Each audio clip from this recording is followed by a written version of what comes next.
के सक्रिय और नए मामलों की संख्या में लगातार गिरावट। छत्तीसगढ़ में भी औसत रिकवरी दर 95% हुई।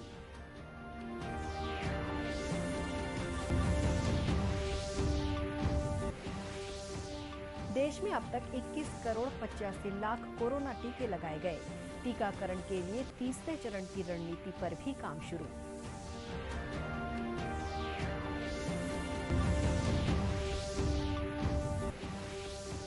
केंद्र सरकार ने पाकिस्तान, अफगानिस्तान और बांग्लादेश से आए गैर मुस्लिम शरणार्थियों से भारतीय नागरिकता के लिए आवेदन आमंत्रित किए।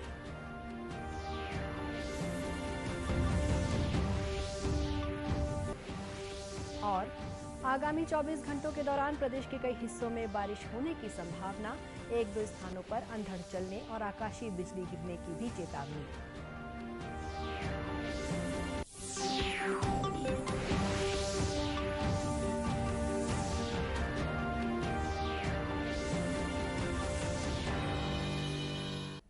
नमस्कार, आप देख रहे हैं दूरदर्शन समाचार।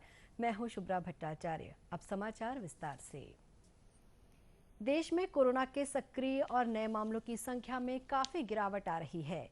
लगातार 20वें दिन नए मामलों की तुलना में स्वस्थ होने वाले मरीजों की संख्या अधिक हो गई है। पिछले 24 घंटों में 2,31,000 से अधिक मरीज स्वस्थ हुए और स्वस्थ होने वालों की दर 92.48% हो गई है। केंद्रीय स्वास्थ्य मंत्रालय ने कहा कि सकारात्मक दर 6.33% रही है। देश में अब तक 2 करोड़ 61 लाख से अधिक मरीज कोरोना संक्रमण से मुक्त हो चुके हैं।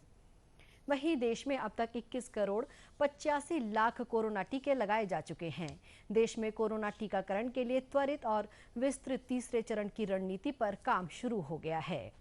इधर छत्तीसगढ़ में भी पिछले सप्ताह की तुलना में कोरोना संक्रमण से रिकवरी दर 3% बढ़ी है। पिछले सप्ताह ये 92% थी, जबकि 31 मई की स्थिति में रिकवरी दर 95% हो गई है। प्रदेश के 25 जिलों में 90% से अधिक रिकवरी दर दर्ज की गई है। प्रदेश में कोरोना संक्रमित मरीजों की संख्या 9,73,000 से अधिक हो गई है। कल प्रदेश में 1,886 नए कोरोना मरीज मिले हैं।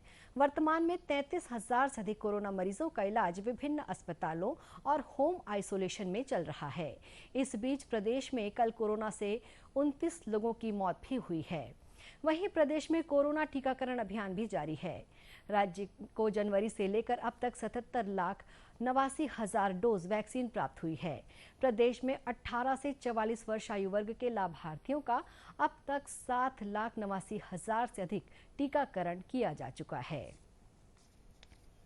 प्रदेश में कोरोना संक्रमण के प्रति लोगों को जागरूक करने में अब ग्रामीण क्षेत्र की महिलाएं भी पीछे नहीं हैं।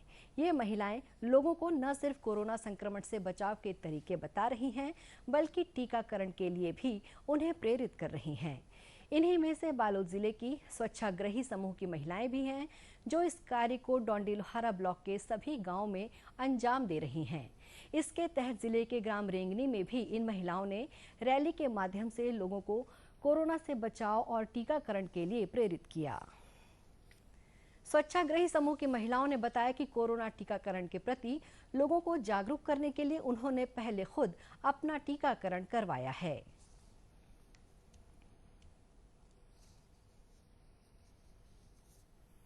कोरोना जागरूकता के लिए हम सभी स्वच्छाग्रही बहनें अपने पारा मोहल्ला, अपने गांव में सभी जो पात्र हैं उनको वैक्सीन लगाने के लिए प्रेरित कर रहे हैं।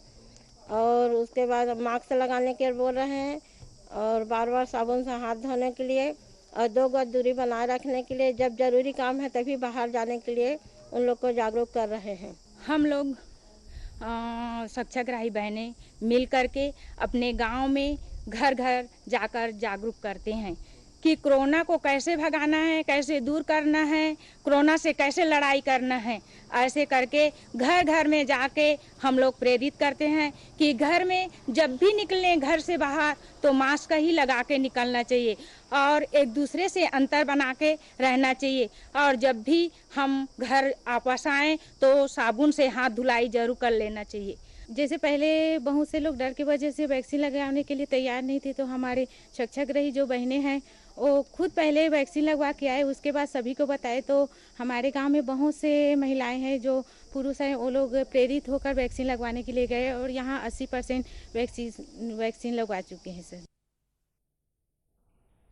उल्लेखनीय है कि स्वच्छाग्रही समूह में 2000 से भी अधिक महिलाएं हैं जो डोंडी लोहारा विकासखंड की सभी 120 ग्राम पंचायतों में लोगों को कोरोना से बचाव के लिए अपना बहुमूल्य योगदान दे रही हैं। केंद्र सरकार ने पाकिस्तान, अफगानिस्तान और बांग्लादेश से आए गैर मुस्लिम शरणार्थियों से भारतीय नागरिकता के लिए आवेदन आमंत्रित किए हैं। देश के 13 जिलों में रह रहे ऐसे हिंदू, सिख, बौद्ध और जैन समाज के लोग भारत की नागरिकता प्राप्त कर सकते हैं। इन 13 जिलों में छत्तीसगढ़ के दुर्ग और बलौदाबाजार जिले भी शामिल हैं। इस संबंध में केंद्रीय गृह मंत्रालय की ओर से अधिसूचना जारी कर दी गई है। सकल सिंधी समाज दुर्ग के अध्यक्ष मुरली सचदेव सहित अन्य पदाधिकारियों ने इसके लिए सरकार को धन्यवाद दिया है। कई सालों से हमारे नागरिक 20-25 सालों से आवेदन लगाए हुए हैं। पूर्व में जो सरकारें थी वो ध्यान नहीं देती थी। अभी जब से मोदी सरकार आई है उन्होंने संज्ञान में लिया है और जितने सिंधु हिंदी शरणार्थी वहाँ से पीड़ित यहाँ पर आए हैं उनको नागरिकता प्रदान करने का उन्होंने निर्णय लिया और उनसे पूरी औपचारिकताएं मंगाई गई। उन्होंने पूरी औपचारिकताएं दे दी हैं और हमें बहुत खुशी है केंद्र सरकार के इस निर्णय से और हमारा पूरे समाज में हर्ष व्याप्त है। दुर्ग कलेक्टर डॉक्टर सर्वेश्वर नरेंद्र भूरे ने बताया कि केंद्रीय गृह मंत्रालय ने इस संबंध में राजपत्र का प्रकाशन किया है। इसके तहत जिले में रह रहे पाकिस्तान, अफगानिस्तान, बांग्लादेश के गैर मुस्लिम शरणार्थियों को नागरिकता प्रमाण पत्र देने के निर्देश दिए गए हैं। इसमें जो 3 देश है, पाकिस्तान, अफगानिस्तान और बांग्लादेश, वहाँ पे जो माइनॉरिटीज़ है जिसमें मुख्य रूप से हिंदू, जैन, सिख, इन माइनॉरिटीज़ का समावेश किया गया है। इसमें से अगर कोई भी हमारे ज़िले में अगर निवासरत है तो उनको नागरिकता प्रमाण पत्र देने के लिए आदेश दिए गए हैं, तो जिसके अनुरूप कार्य प्रारंभ कर दिया है और अगर ऐसा कोई भी व्यक्ति हो तो वो हमारे कार्यालय आकर संपर्क कर सकते हैं। केंद्रीय गृह मंत्रालय की अधिसूचना के मुताबिक भारतीय नागरिकता के लिए संबंधित पात्र लोगों से ऑनलाइन आवेदन लिया जाएगा। बस्तर जिले में पुलिस द्वारा take back of your property अभियान चलाया जा रहा है, जिसके तहत साइबर सेल के माध्यम से गुम हुए मोबाइल फोन को बरामद कर उन्हें मोबाइल धारकों को वापस लौटाया जा रहा है। साइबर सेल जगदलपुर द्वारा ऐसे 207 मोबाइल फोन को उनके धारकों के सुपुर्द किया गया है, जिसकी कीमत लगभग 25 लाख रुपए बताई गई है। मोबाइल धारकों ने गुम हुए मोबाइल फोन के वापस मिलने पर खुशी जाहिर की है। मोबाइल धारक रुचिका बोस ने बताया कि उनका मोबाइल फोन 3 महीने पहले गुम हो गया था, जिसके वापस मिलने की उम्मीद नहीं थी। उन्होंने गुम हुए मोबाइल फोन को वापस दिलाने के लिए पुलिस को धन्यवाद दिया है। मुझे उम्मीद नहीं थी मेरा फ़ोन मुझे मिल जाएगा। 3 महीने पहले मेरा फ़ोन गुमा हुआ था और आज मिल गया है। Thank you. बस्तर पुलिस बहुत अच्छा काम कर रहे हैं अपना। बस्तर के पुलिस अधीक्षक दीपक झा ने बताया कि take back of your property अभियान चलाकर 207 गुम हुए मोबाइल फोन को साइबर सेल के माध्यम से बरामद कर संबंधित मोबाइल धारकों को लौटाया गया है। बस्तर पुलिस एक अभियान चला रही है टेक बैक योर प्रॉपर्टी। जैसा कि आप जानते होंगे, इससे पहले भी पूर्व में 3 बार हम लोगों ने इस अभियान के तहत विशेषकर जो लोगों के गुम मोबाइल होते हैं, जिनकी उन्होंने साइबर सेल में या थानों में रिपोर्ट की हुई है, उसके संबंध में या अन्य कोई ऐसे कीमती सामान भी जो हमारे थानों में जब्त है, उसको न्यायालयीन प्रक्रिया के बाद उसको भी हमने पूर्व वापस किया है। आज फिर से एक बार उसी अभियान के तहत हम लोगों ने आज 207 मोबाइल जो कि अलग अलग टाइम पे अलग अलग लोगों के, बस्तर जिले के लोगों के द्वारा सूचित किया गया था अलग अलग थानों में और साइबर सेल में, उसको हम लोगों ने ढूंढने के पश्चात आज उसको वितरण किया जा रहा है। उल्लेखनीय है कि इसके पहले भी इस अभियान के तहत 200 से अधिक मोबाइल फोन सहित अन्य कीमती सामान उनके स्वामियों को लौटाया जा चुका है।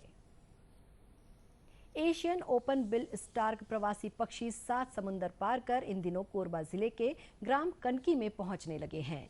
जिला मुख्यालय कोरबा से करीब 23 किलोमीटर दूर स्थित ग्राम कनकी में ये प्रवासी पक्षी पिछले कई वर्षों से मानसून से ठीक पहले हजारों की संख्या में पहुंचते हैं। इन पक्षियों को ग्रामीण काफी शुभ मानते हैं। गांव के पुजारी पुरुषोत्तम प्रसाद ने बताया कि प्रवासी पक्षी पिछले कई वर्षों से कनकी पहुंच रहे हैं। ये पक्षी यहाँ मतलब सैकड़ों साल पहले के आते हैं, अभी के नहीं, कई 100 साल से आते हैं। हमारे कई पीढ़ी गुजर गए। हमारे दादा परदादा जमाने से बताता थे कि पक्षी मन भी पीढ़ी दर पीढ़ी, जैसे हमारी पीढ़ी चलाते हैं ना मंदिर में, वैसे मन भी चलाता आते, मन के वंशज चलता आते। मन हर साल जून महीने में आते हैं यहाँ प्रजनन काल के समय, और प्रजनन के बाद फिर अंडा देते, बच्चा तैयार होते, फिर अक्टूबर नवंबर में निकल जाते हमारे यहाँ से हर साल। कोरबा वन मंडलाधिकारी प्रियंका पांडे ने बताया कि एशियन ओपन बिल स्टार्क प्रवासी पक्षी हर साल कनकी गांव में ही आते हैं। करीब 5 महीने तक यहां रहने के बाद ये पक्षी वापस लौट जाते हैं।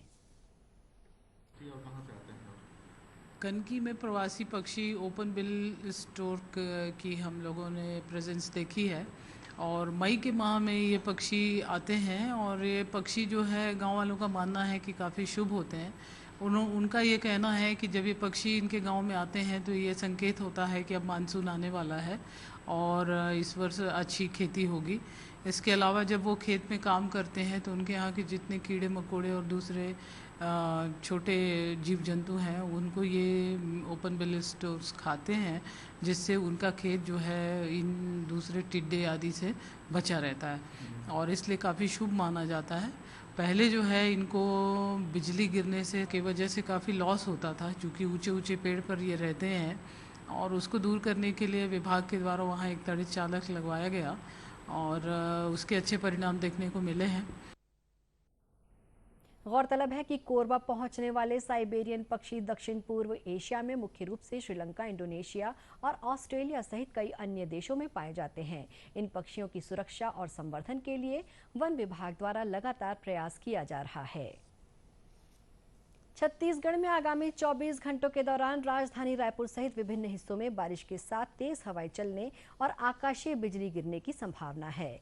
मौसम विभाग से मिली जानकारी के अनुसार प्रदेश में पश्चिमी हवा के साथ काफी मात्रा में समुद्र से नमी आ रही है। इसके असर से बीते 24 घंटों के दौरान राजधानी रायपुर सहित प्रदेश के कई स्थानों पर तेज हवा के साथ बूंदाबांदी भी हुई है। मौसम विभाग ने छत्तीसगढ़ के कई हिस्सों में अगले 24 घंटों के दौरान बारिश होने की चेतावनी जारी की है। इस दौरान प्रदेश में अधिकतम तापमान में विशेष परिवर्तन होने की संभावना नहीं है। वहीं रायपुर के आसमान में बादल छाए रहेंगे। छत्तीसगढ़ के अलावा बिहार, झारखंड और उत्तर प्रदेश के कुछ हिस्सों में भी बारिश होने के आसार हैं। दूरदर्शन केंद्र रायपुर से प्रसारित होने वाले प्रादेशिक समाचार को आप YouTube पर भी देख सकते हैं। हमारे YouTube channel Chhattisgarh DD news पर प्रादेशिक समाचार उपलब्ध रहेगा। YouTube चैनल का लिंक और QR कोड आप स्क्रीन पर देख सकते हैं।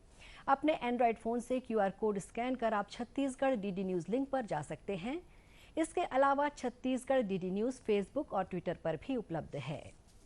इसी के साथ ये समाचार बुलेटिन समाप्त हुआ। नमस्कार।